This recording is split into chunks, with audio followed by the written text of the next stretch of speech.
And now I'd like to share with you my readings that I've brought for our home church Easter service.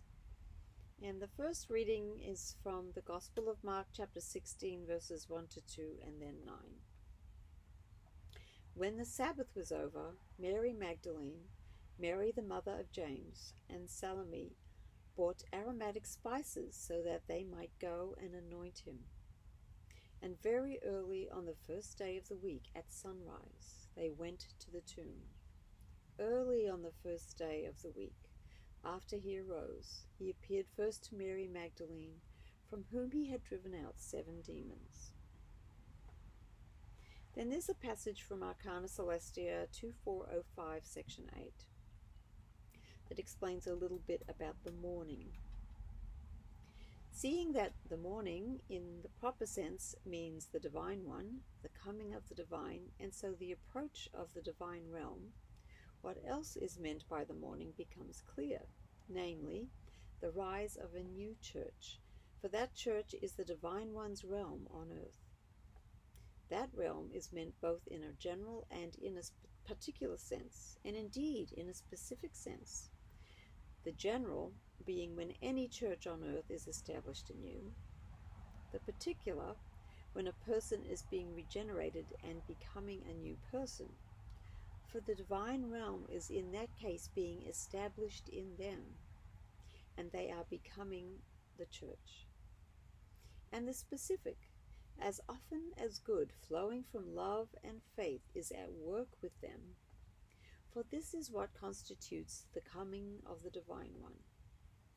Consequently, Jesus' resurrection on the third morning embodies in the particular and the specific senses the truth that the divine rises daily, indeed every single moment, in the minds of regenerate persons.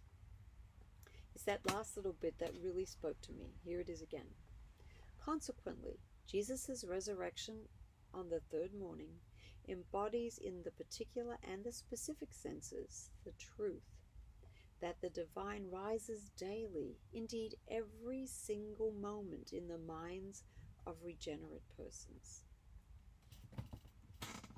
And so just a little reflection on those two readings. I've always loved the image of the women coming furtively, quietly, and arriving very early in the morning, in that luminous time between dark and light, bringing the oils, the sacred oils with them that they had purchased, and with the intention to do the work that needed to be done, with the intention to anoint his body and prepare Jesus' body for burial.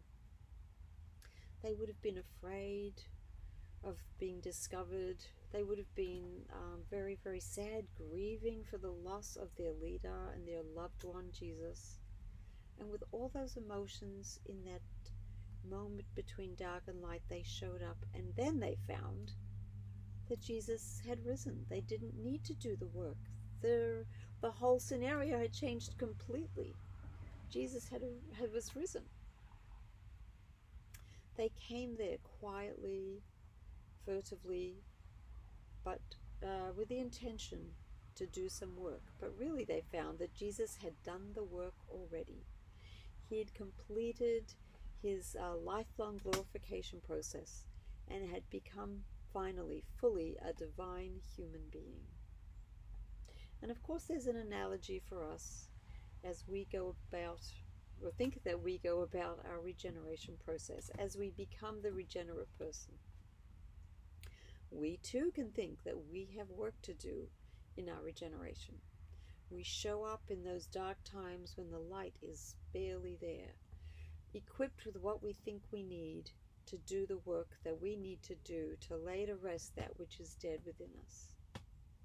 But we find the divine has already done the work. Every day, even every moment of our lives, the divine is lifting us up, is rising up in our minds, is helping us move from being self-centered beings to being spiritual-centered beings.